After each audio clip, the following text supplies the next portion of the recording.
أبي عبد الرحمن عبد الله بن مسعود رضي الله عنه قال: حدثنا رسول الله صلى الله عليه وسلم وهو الصادق المصدوق: إن أحدكم يجمع خلقه في بطن أمه 40 يوما نطفة، ثم يكون علقة مثل ذلك، ثم يكون مضغة مثل ذلك، ثم يرسل إليه الملك فينفخ فيه الروح ويؤمر ب4 كلمات: بكتب رزقه وأجله وعمله وشقي أو سعيد. فوالله الذي لا إله غيره إن أحدكم لا يعمل بعمل أهل الجنة حتى ما يكون بينه وبينها إلا ذراع فيسبق عليه الكتاب فيعمل بعمل أهل النار فيدخلها، وإن أحدكم لا يعمل بعمل أهل النار حتى ما يكون بينه وبينها إلا ذراع فيسبق عليه الكتاب فيعمل بعمل أهل الجنة فيدخلها. رواه البخاري ومسلم. Daripada Abdullah bin Mas'ud radhiyallahu anhu katanya, Rasulullah sallallahu alaihi wasallam telah meriwayatkan kepada kami dan ia adalah seorang yang benar serta dibenarkan. Sesungguhnya seseorang kamu dihimpunkan ciptaannya di dalam perut ibunya selama 40 hari sebagai setitis air mani. Kemudian ia menjadi segumpal darah selama itu dalam tempoh tersebut. Kemudian ia menjadi seketul daging selama tempoh itu. Kemudian ditiupkan kepadanya malaikat. Kemudian diutuskan kepadanya malaikat. Lalu ia meniupkan ruh ke dalamnya. Dan diperintahkan supaya ia menulis 4 perkara. Menulis rezekinya, ajalnya, amalnya, dan celaka atau bahagia.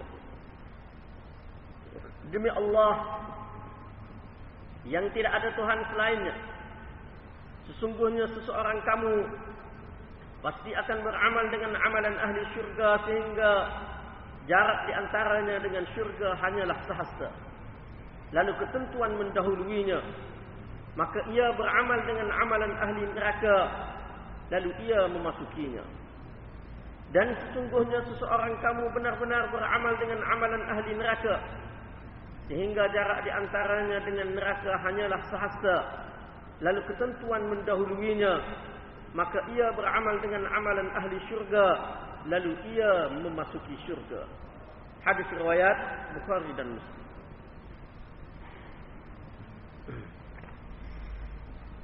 Jadi malam ni kita masuk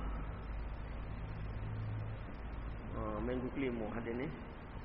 InsyaAllah malam ni kita akan selesailah hadis ni. InsyaAllah kita akan habiskan perbincangan, perbahasan berkenaan dengan hadis ini.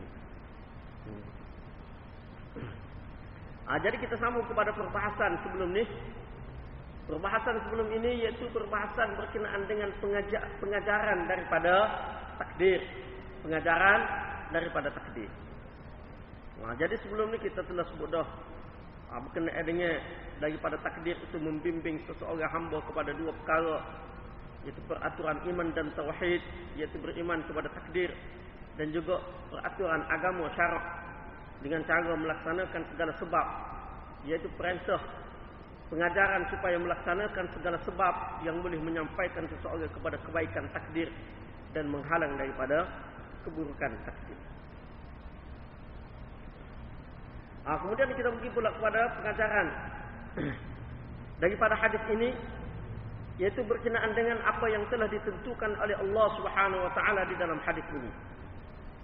Kalau kita tengok dalam hadis ini, Allah Subhanahu wa taala menentukan malaikat tulis tentang rezeki, ajal, amal, celaka atau bahagia.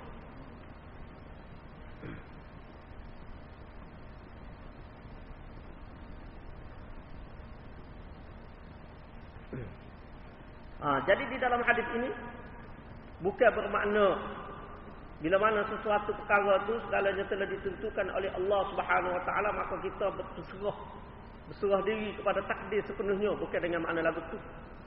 Sebagaimana sebelumnya telah bahas, kita telah bincangkan sebelum ini, mana takdir ini pun dia mengikut kepada sebab yang dilaksanakan oleh seseorang manusia.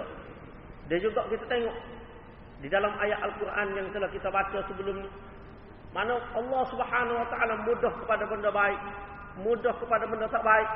Allah Ta'ala beri seseorang itu masuk syurga, masuk neraka, semuanya berlaku berdasarkan kepada sebab. Berdasarkan kepada sebab. Begitu juga ketentuan rezeki yang Allah Subhanahu Wa Ta'ala tentukan kepada manusia. Ajal dan amal dia ni bukan bermakna seseorang itu tidak perlu berusaha dah. Tak payah secara dah. Tak payah cari rezeki dah. Tak payah buat kerja dah. Tak. Bukan. Sebab tu, bagaimana sebelum ni kita telah bincang sebut dah, berkenaan dengan pembahagian takdir kepada dua, iaitu mubram yang sama sekali tidak boleh berubah, dan juga muallaq yang mana boleh berlaku perubahan berdasarkan kepada sebab dan juga berdasarkan kepada ketentuan Allah Subhanahu Wa Taala juga. Ketentuan berdasarkan kepada takdir muallaq. Jadi hal tu berdasarkan kepada hadis dan juga ayat Quran yang telah kita sebutkan sebelum ni. Cuma di sini Nabi SAW sebut takdir ni 4 perkara ni telah ditentukan supaya apa? Supaya manusia yakin. Supaya manusia yakin di dalam persoalan rezeki serah kepada Allah Subhanahu Wa Taala. Yakin kepada Allah Subhanahu Wa Taala sepenuhnya di dalam persoalan berkaitan dengan rezeki. Sehingga bila mana dia yakin kepada Allah Subhanahu Wa Taala dalam masalah rezeki, di dalam ketentuan rezeki, maka dia tidak akan cari benda, cara atau cara yang tidak dikehendaki oleh Allah Subhanahu Wa Taala. Dia tidak akan cari. Dia akan hanya mencari yang halal sahaja. Cari hak halal dah. Hak haram dia tidak akan cari. Sebab apa? Sebab dia yakin rezeki telah ditentukan oleh Allah Subhanahu Wa Taala. Tidak bimbang. Boleh sikit pun tidak bimbang, Allah Taala tentu dah. Allah Ta'ala telah tetapkan dah rezeki kepada kita. Begitu juga dia yakin di dalam nak memberi, nak mengeluarkan daripada harta dia tu sebagaimana yang ditetapkan oleh Allah Subhanahu Wa Ta'ala. Dia tidak akan sakut, tidak akan payah. Allah Ta'ala perintah supaya beri zakat. Zakat ni beri. Dan di samping itu juga Allah Subhanahu Wa Taala perintahkan juga supaya buat infak hak sunat untuk menghampirkan diri kepada dia, buat hak sunat pula sehingga betul-betul hampir kepada dia. Sebagaimana di dalam hadis kursi Nabi SAW sebut firman Allah Taala dalam hadis kursi, teruslah seseorang hamba aku ni menghampirkan diri kepada aku dengan perkara-perkara sunat sehingga pendengaranku menjadi pendengarannya, penglihatanku menjadi penglihatannya, dan seterusnya. Mana situ buat benda sunat itu juga digalakkan oleh Allah Subhanahu Wa Taala. Jadi dengan ketentuan rezeki yang ada ni, seseorang hamba tu akan jadi tenang, lebih yakin di dalam nak mematuhi kehendak Allah Subhanahu Wa Taala, di dalam nak beri rezeki waktu beri rezeki tu. Tak kisah, tak bimbang. Allah Ta'ala suruh waktu beri rezeki itu dalam hak wajib, zakat hak wajib tu. Begitu juga infak hak sunat pun dia beri, tak sakut. Sebab apa? Sebab dia yakin kepada ketentuan rezeki yang telah diberikan oleh Allah Subhanahu Wa Ta'ala. Jadi itu kebaikan daripada ketentuan rezeki ini. Bukan nak suruh kita jadi malas buat kerja, bukan, tidak ada tu. Galakan Nabi SAW supaya rajin buat kerja sehingga orang kaya ni yang mana harta tidak menguasai dia lah. Orang kaya yang mana harta tidak menguasai dia, tapi dia yang menguasai harta dia, sehingga dia infak membinasakannya di jalan kebenaran. Makna dia beri kepada jalan kebenaran. Orang kaya hak lagu ni dipuji oleh Allah oleh Nabi SAW, sehingga kalau nak deki pun, kalau nak contohi orang, hak tu salah seorang orang yang patut dicontohi. Jadi kalau nak jadi orang yang sanggup beri perbelanjaan untuk agama, beri infak untuk agama, kena kaya dulu. Nak kaya kena usaha rezeki. Ada juga di dalam ketentuan juga Allah Subhanahu wa taala di antara pengajaran dia supaya seseorang itu yakin di dalam menerima musibah yang menimpa dia. Kerana dia yakin semuanya adalah daripada Allah Subhanahu wa taala. Wa man yu'min billahi yahdi qalbah. Siapa yang beriman dengan Allah, Allah Taala akan memberi petunjuk kepada hati dia. Mana bila mana tahu ketentuan lagu ni, dia akan jadi tidak keluh kesah. Sebab apa? Sebab semuanya mari daripada Allah Subhanahu wa taala.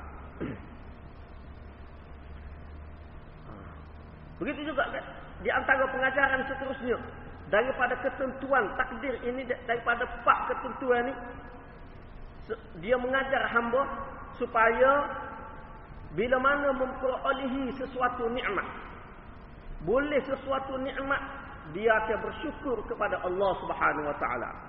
Dia tidak hanya berterima kasih kepada orang hak zahir jebu itu, dan tidak terpedaya dengan orang hak zahir jebu itu, tidak terpedaya. Tidak terpedaya. Maknanya kalau dia beroleh sesuatu daripada seseorang, dia kerja dengan seseorang, dia boleh gaji. Ataupun dia boleh orang bui kepada dia sesuatu benda, dia tidak akan terpedaya dengan orang jebui. Sebab apa? Sebab dia yakin ini adalah ketentuan Allah Subhanahu wa taala, ini adalah pemberian daripada Allah Subhanahu wa taala. Mana dia tidak mudah terpedaya dengan yang zahir, hak zahir, tidak. Tetapi sebaliknya dia akan bersyukur kepada Allah Subhanahu wa taala, akan lebih mematuhi perintah Allah Subhanahu wa taala. Tidak akan mudah terpedaya tu, maknanya kalaulah orang memberi sesuatu kepada dia, bui habuai ke dunia kepada dia, bui dunia, bui harta kau, bui duit kau, bui apa ke dia tidak mudah terpedaya dengan orang itu sehingga dia sanggup melanggar perintah Allah, melanggar kehendak Allah kerana mengikut orang jebui, mengikut kehendak orang jebui. Sebab apa dia tidak mudah nak tiru, tidak mudah nak terpedaya dengan orang itu? Sebab dia tahu rezeki ni zahir je orang ni bui, hak sebenarnya adalah daripada Allah Subhanahu wa taala. Tapi kalau dia tak tahu hak tu, tak yakin hak tu, batu mudah jadi mudah nak terpedaya dengan orang. Mudah melakukan penyelewengan dari segi kuasa, mudah sangat. Orang Allah kak kira ikut. Luluhlah boh, luluhlah. Datuk, luluhlah datuk, saya bui ke datuk. Ni. Luluh. Walaupun tidak sepatutnya tak luluh. Jadi luluh. Apa? Bui. Bui benda tu lah. Bui benda. Jadi kalau orang dia betul-betul dia ingat kepada ketentuan Allah Subhanahu wa taala, diholurkan sebegitu orang bui lagu mana ke dia pun dia tidak akan terpedaya. Dia akan ingat ini adalah ketentuan Allah Subhanahu wa taala. Bila mana dia ingat, dia tidak akan mudah terpedaya, mudah ikut telunjuk orang hak bui. Tidak mudah ikut telunjuk. Dia boleh tolak. Tapi ni tidak amanah. Tidak amanah ni, tidak amanah terhadap mana tidak menjaga amanah yang diberikan oleh Allah Subhanahu wa taala kepada dia. Dan asih salih pun tak apa, tak usah duit. Salih tak apa. Allah Taala boleh beri rezeki lain. Allah Taala tentu dah rezeki kat aku. Mana orang dia tahu ini mana kebaikan daripada ketentuan takdir ni. Mana tidak akan mudah terpedaya dengan hak zahir. Begitu juga kita kata orang tino kau, kita kata orang tino. Susah.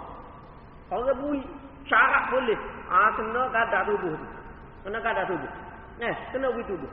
Tapi kalau dia ingat ketentuan rezeki daripada Allah Ta'ala, dia tidak akan terpedaya dengan duit yang diholurkan. Dia boleh tolak. Tolak tasih. Tasih. Apa? Rezeki adalah daripada Allah Subhanahu Wa Ta'ala. Allah Ta'ala tertuduh.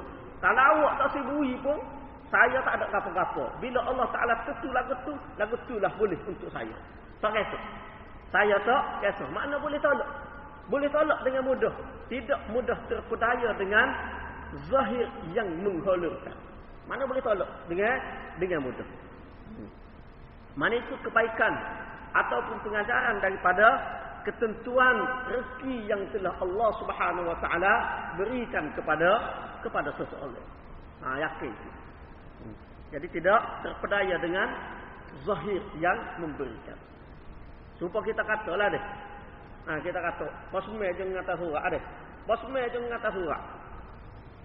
Jadi hak dak bui surat, bui piti atas cek kau apa kau, bukan posme. Jangan terpedaya dengan posme. Jangan lagi, terima kasih lah, terima kasih bui piti kita. Bukan. Hak sebenarnya orang lain je bui piti. Orang lain je atas cek tu, bukan posme. Jadi tidak terpedaya begitu. Jadi begitu juga dengan ketentuan takdir ini, pengajaran dianya, ketentuan rezeki ini, pengajaran dianya supaya tidak terpedaya dengan zahir yang memberi itu, tetapi sebaliknya yakin kepada ketentuan Allah Subhanahu wa taala.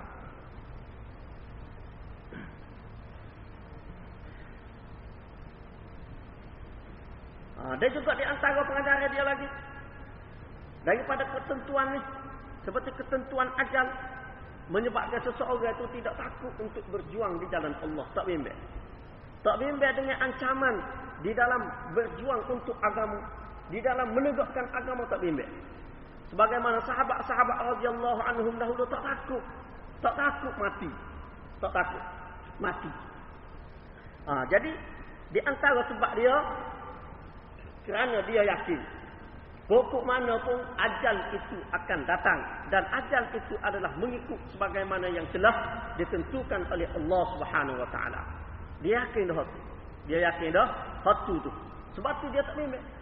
Tak takut, nak berjuang, sanggup, rela untuk mengorbankan jiwa dia, mengorbankan jiwa raga dia untuk agama.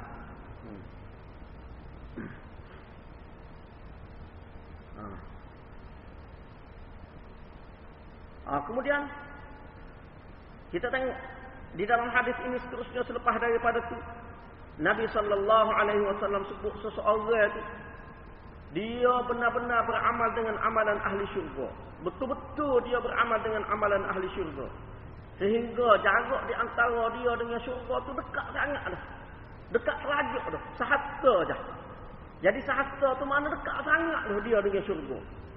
Tiba-tiba ketentuan Allah Subhanahu wa taala mendahului dia. Tiba-tiba dia beramal dengan amalan ahli neraka, lalu dia masuk ke dalam neraka. Begitu juga sebaliknya. Seorang itu dia benar-benar ada beramal dengan amalan ahli neraka, sehingga jarak dia dengan neraka itu begitu dekat dah, begitu hampir. Tiba-tiba dia beramal dengan amalan ahli syurga, maka dia masuk ke dalam syurga. Jadi kalau kita tengok situ, makna ketentuan seseorang adalah mengikut akhir dia, mengikut kesudahan dia. Seseorang itu amalan dia nak dikira dengan hak mana? Dikira dengan yang akhir. Innamal a'malu bil khawatim. Sesungguhnya amalan seseorang manusia dikira dengan hak hujung dia tu. Hujung dia tu setara mana? Jadi di sini dari segi zahir nampak semacam tak ada faedah kalau kita sungguh-sungguh buat hak baik awal-awal ni, takut-takut akhir-akhir jadi balik pula. Dari segi zahir ni nampak lagu tu. Tetapi apakah dengan ungkapan sebegini, kata-kata Nabi sallallahu alaihi wasallam lagu ni, mana penentuan lagu ni menyebabkan kita, boleh menyebabkan kita jadi tak berapa nak beramal, takut-takut akhir-akhir jadi lagu lain. Tidak lagu tu, bukan dengan maksud begitu, tetapi dengan beberapa pengajaran kepada manusia daripada ketentuan hak ni. Yang mana kalau kita tengok kepada hadis ini, mana Nabi sallallahu alaihi wasallam nak membahagikan kedudukan seseorang manusia dari segi permulaan dan juga kesudahan dia tu terbahagi kepada 4 pasing, 4 golongan, 4 pasing. Mana Nabi nak ayat ketentuan seseorang manusia terbahagi kepada 4 pasing. 4 pasing. Walaupun dalam hadis ni sebut 2 aja, tetapi sebenarnya kepada 4 jenis, 4 jenis. Iaitu seseorang yang mana permulaan dia tu adalah baik dan kesudahan dianya adalah baik. Golongan yang kedua, permulaan dianya adalah buruk, tak molek, duk buat amalan tak molek, start daripada awal lagi, kesudahan dianya tak molek. Dia hak ni hak biasa. Hak biasanya hak ni. Mana biasanya seseorang itu kalau awal dia tu molek, akhir dia pun molek juga. Kalau awal dia tu tak molek, akhir dia pun tak molek juga. Itu kebiasaan, itu umum. Itu umum. Kerana apa? Kerana hak awal dia, hak akhir ni dia mewarisi hak awal. Biasanya lagu tu. Tetapi ada dua lagi keadaan manusia sebagaimana yang disebutkan di dalam hadis ini, yaitu seseorang yang mana permulaan dia tu baik, akhir dia tu buruk. Akhir dia tu buruk. Mana dia bermula dengan mentaati Allah Subhanahu wa taala, patuh kepada Allah, buat ibadat jadi hamba yang soleh, tiba-tiba akhir dia tu sama ada terus keluar daripada agama, murtad daripada agama, ataupun dia melakukan amalan-amalan yang buruk. Mana akhir dia tu, kesudahan dia tu tak molek. Kesudahan dia tak molek. Golongan yang keempat, ia disebutkan juga di dalam hadis ini, iaitu seseorang yang permulaan dia tu tak molek. Buruk permulaan dia, tetapi kesudahan dia tu molek. Kesudahan dia tu molek. Kalau kita tengok contoh orang-orang dulu, zaman Nabi Musa alaihi salam, contoh dia serupa dengan tukar-tukar sihir Fir'aun. Tukar sihir Fir'aun tu kan, mula-mula tu tak ahli sihir Fir'aun, kafir lah. Mana menghambakan diri kepada Fir'aun, mana kafir. Tapi akhir sekali, bila mana dia tengok kuasa Allah Subhanahu wa taala melalui tangan Nabi Musa. Mana Nabi Musa lepas tukar tu jadi ular. Ular tu tidak macam ular sihir, ular tu makan habis. Gapo? Ular-ular sihir dia tu. Tali-tali hok nampak macam ular. Ular-ular sihir dia tu makan habis. Dia tengok mana Nabi Musa ni bukan jenis sihir. Nampak kebesaran Allah Subhanahu wa taala daripada apa yang ditunjuk diberikan oleh Allah Subhanahu wa taala kepada Nabi Musa. Selepas daripada itu dia terus beriman dengan Allah Subhanahu wa taala. Lepas tu diazab oleh Fir'aun sehingga mati. Mana dia ni awal dia tu tak molek, buruk kafir, tapi akhir dia tu beriman. Akhir dia tu beriman, masuk syurga, molek sudah. Kemudian di zaman Nabi sallallahu alaihi wasallam ramah orang tu. Sahabat-sahabat orang tu ramah. Orang ramah. Masuk Islam terus jihad, mati selalu. Mati selalu, tak ada amal siapa pun, tak ada. Begitu juga seorang khodam Nabi sallallahu alaihi wasallam Yahudi ya khidmat kerja dengan Nabi itu. Ketika mana dia sakit nak mati, Nabi pergi melawat dia. Nabi pergi melawat dia, Nabi pun mengajar kepada dia. Mana mengucap ajak dia kepada Islam. Dia pun tanya ayah dia, tengok ke ayah dia. Ayah dia pun isyarat suruh ikut hak Nabi sallallahu alaihi wasallam ajar. Dia pun sebut, mengucaplah dia 2 kalimah syahadah, menerima Islam. Lepas pada tu Nabi sallallahu alaihi wasallam berkata, alhamdulillahillazi anqadhahu minan nar. Segala puji bagi Allah yang telah menyelamatkan dia daripada neraka. Mana ni golongan yang keempat, iaitu golongan yang mana permulaan dia tu buruk, kesudahan dia tu baik. Kesudahan dia baik. Jadi cerita ni mana dimasukkan oleh Imam Bukhari di dalam sahihnya. Jadi di sini kita tengok mana dua keadaan akhir. Mula-mula molek, akhir tak molek. Mula-mula tak molek, akhir molek. Gapo dia Allah Subhanahu wa taala nak ajar daripada ketentuan tersebut. Apakah pengajarannya? Pengajarannya iaitu supaya di antara dia pengajaran hak ni dan juga pengajaran takdir secara umum. Pengajaran takdir secara umum.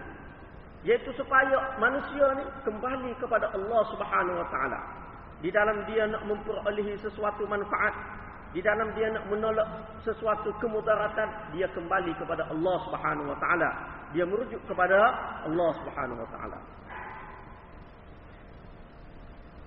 Begitu juga pengajaran yang lain iaitu dia tidak mudah terpedaya dengan kebaikan dia. Tidak mudah terpedaya, tidak sombong, tidak besar diri dengan kebaikan yang dia ada. Dengan kesolehan dia tu, dengan amal baik yang dia lakukan, dia tidak mudah terpedaya. Tidak kata bila mana seseorang itu dia baik, buat amal soleh, rajin mari masjid, buat amal jaga belakang ibadat jaga belakang, dia jadi tak siri, dia jadi besar diri. Berasa sedap hati, berasa beres dah aku. Tak apa dah aku ni. Nak bimbang apa dah. Molek dah, juruh dah, syurga dah aku ni. Jadi pengajaran daripada hadis, daripada ketentuan takdir ini nak mengajar kita supaya kita tidak terpedaya, tidak sombong dengan kesalehan, dengan amal baik yang kita lakukan. Tidak terpedaya, jangan tertipu. Sebab akhir tak tahu. Akhir tidak tahu. Kena fikir kesudahan. Adakah kesudahan kita ni lagu ni juga? Ataupun kesudahan kita sebaliknya? Itu minta jauh daripada Allah Subhanahu Wa Taala. Adakah kesudahan kita sebaliknya? Jadi waktu kita kena bimbang. Jadi ketentuan Allah Nabi sallallahu alaihi wasallam sebut dalam hadis ni supaya kita tidak terpedaya dengan diri sendiri, dengan apa yang dilakukan oleh, dengan keadaan yang mana kita berada sekarang, kesalehan, kebaikan yang kita lakukan sekarang. Bila kita fikir kesudahan yang tidak pasti. Tetapi biasanya hak akhir itu dia mengikut hak awal. Biasanya begitu. Tapi kok mana pun kena beringat. Jangan sedap hati. Jangan berasa sombong dengan kebaikan hak ada. Begitu juga sebaliknya. Di sini Nabi SAW sebut seseorang itu dia berada dalam keburukan, buat amal jahat sehingga dekat dah dengan neraka.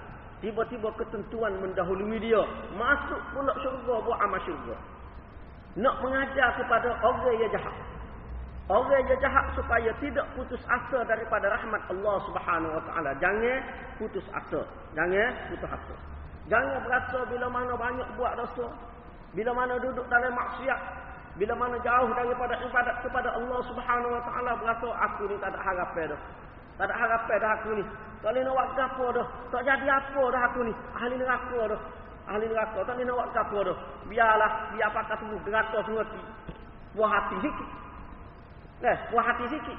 Jangan berasa lagu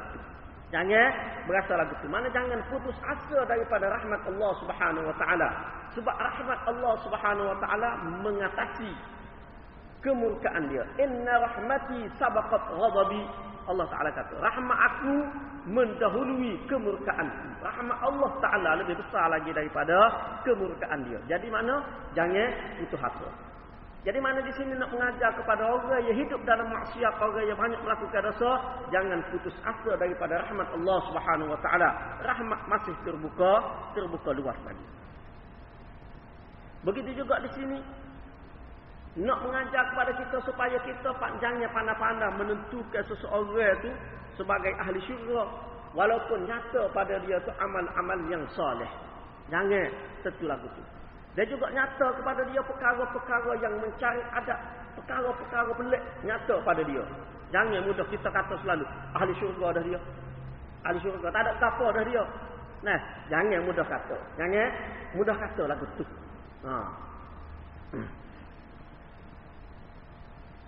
Walaupun nyata kepada dia amalan ahli syurga.